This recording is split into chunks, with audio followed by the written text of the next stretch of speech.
नमस्कार दोस्तों। आज मैं आपसे संविधान के अंतर्गत भारतीय संविधान के प्रमुख भागों की चर्चा करने वाला हूं।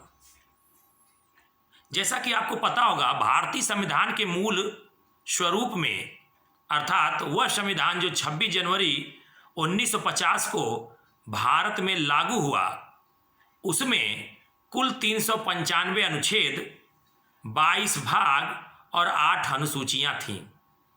दोस्तों, समय के साथ और जरूरत के हिसाब से इसमें कई संशोधन किए गए हैं। वर्तमान में कुल संविधान में 103 संविधान संशोधन किए जा चुके हैं। और अगर ये आंकड़ा देखा जाए तो अभी फिलहाल में संविधान में कुल अनुच्छेद अभी भी 395 ही है, जबकि भाग वो 22 ही है। लेकिन अनुसूचियों की संख्या 8 की बजाय 12 हो चुकी है। एक चीज ध्यान देने वाली है कि भारतीय संविधान में जो भाग है और जो अनुच्छेद है, गणना की दृष्टि से इनकी संख्या बदल चुकी है। लेकिन अभी भी भारतीय संविधान में भाग 22 ही है। वो अलग बात है कि कुछ भागों में क, ख या ए, बी करके नए भाग जोड़े गए हैं, जिसकी वजह से ये गणना की दृष्टि से आंकड़ा कुछ और हो जाता है। लेकिन अभी भी भाग कोई 23वां भाग नहीं है और ना ही अनुच्छेदों में कोई 396वां अनुच्छेद है।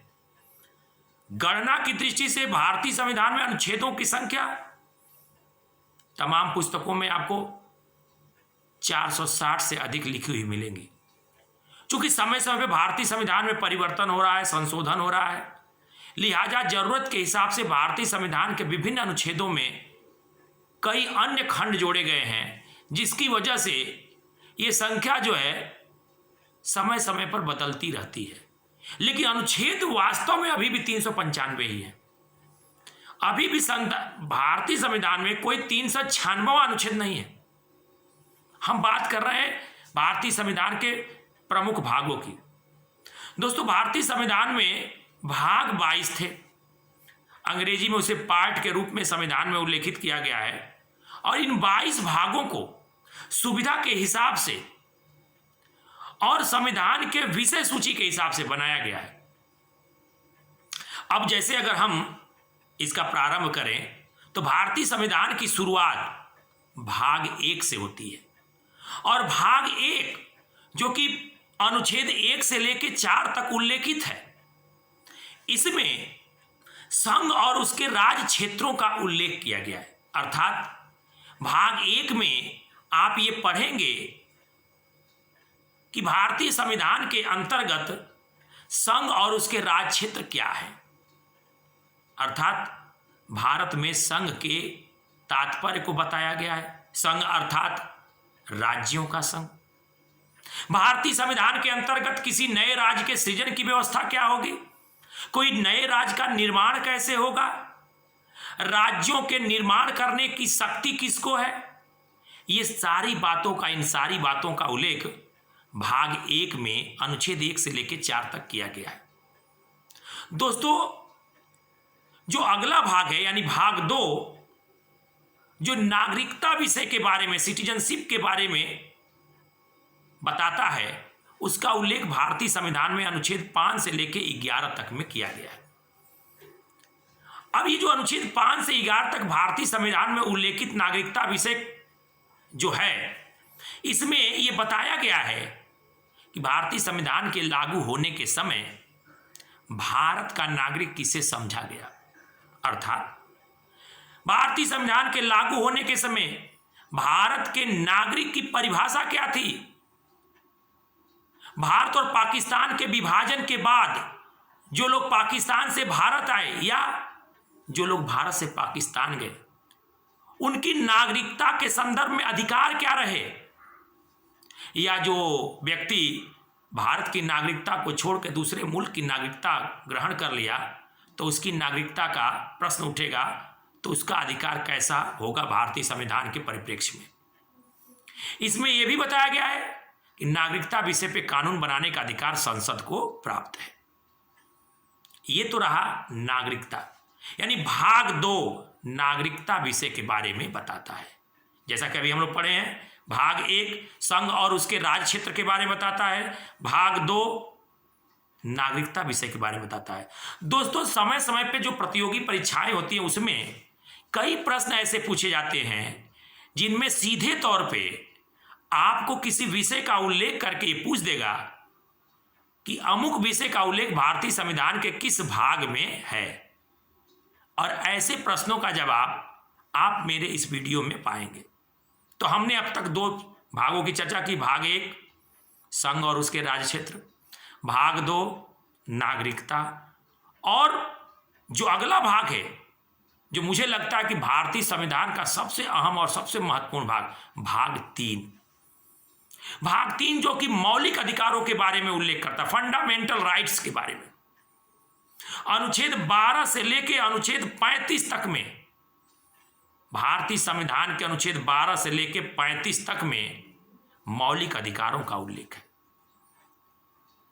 आप जब इसे पढ़ेंगे तो आप पाएंगे कि भारत के नागरिकों व गैर नागरिकों को कुछ खास तरह के मौलिक अधिकार यहां पे दिए गए हैं।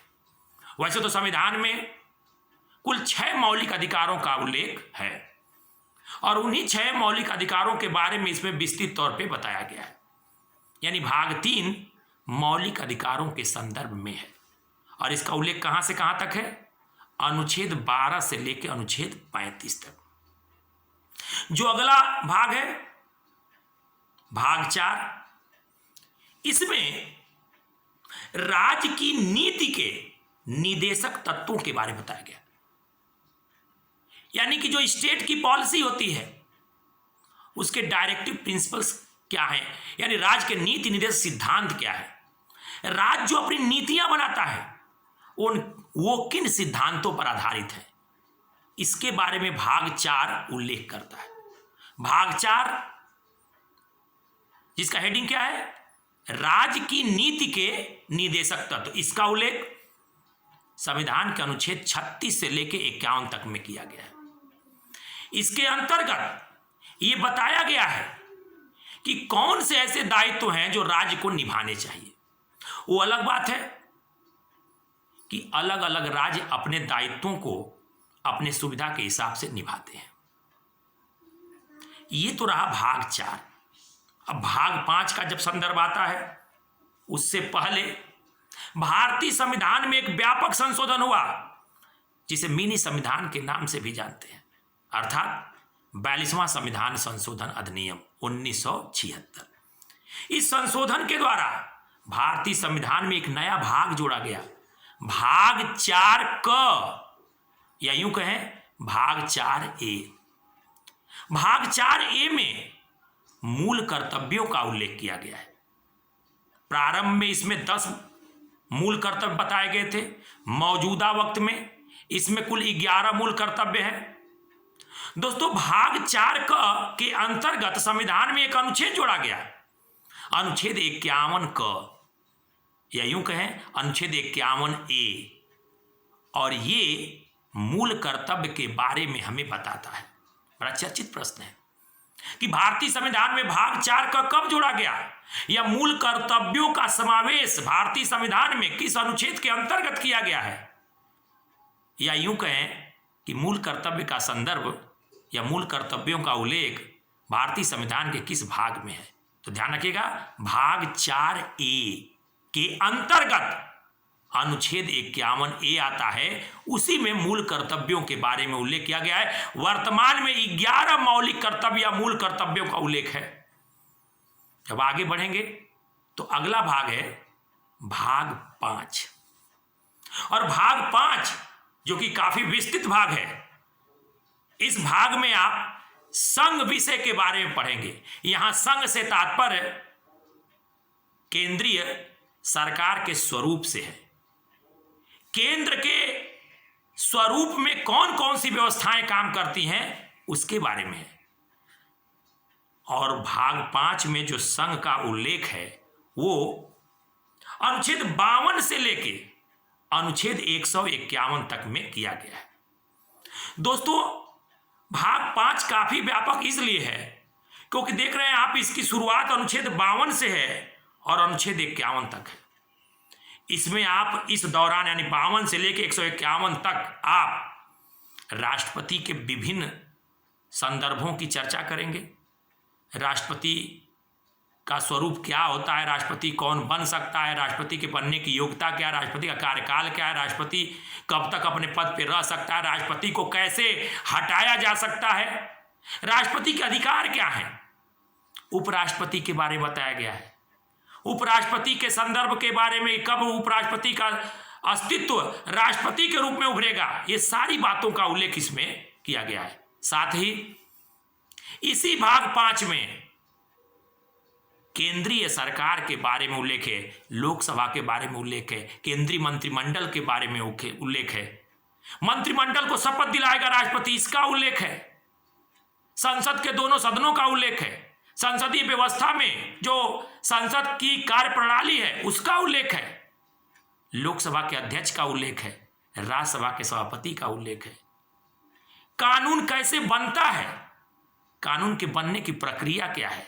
इसका उल्लेख है, कानून विधेयक के रूप में कैसे पेश होता है और कैसे राष्ट्रपति के हस्ताक्षर के बाद वो अधिनियम का रूप लेता है, इसका उल्लेख है।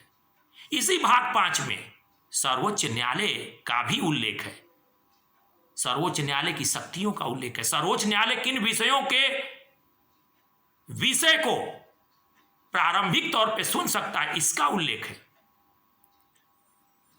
कुल मिला के भारतीय संविधान का भाग 5 काफी व्यापक है।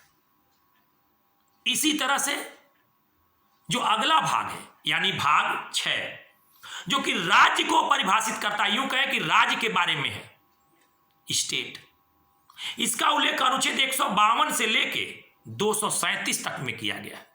दोस्तों, यह भी एक बड़ा भाग है, भाग 6। भाग 6 अर्थात राज्य, भाग 5 अर्थात संघ।